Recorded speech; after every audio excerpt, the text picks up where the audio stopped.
Hello friends, welcome to another C++ or C interview question, and the question is how to print something. Let's suppose you want to print CPP nuts but without using semicolon in your program. Okay, so if you have not understood my question, I want you to use this printf and print something like CPP nuts like this, but I don't want you to use this semicolon.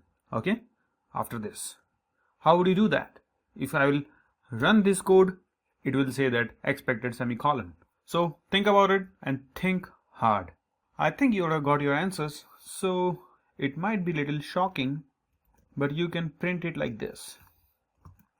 Okay, so what you did, you included that printf inside if.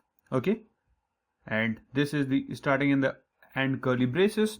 So if you run this, your answer is CPP nuts and it is working.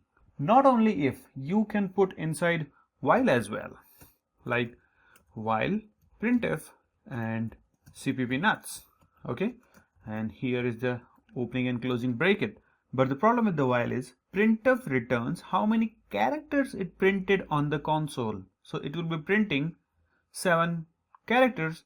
So printf will return 7 inside while. Okay, so 7 will come here and that is not a 0. Then while will run again and this is empty while, so nothing will come here. It will keep on running. So if you want to see that, let's run this program. See, it is running in infinite loop. Okay, so to solve that, we will put one negation here.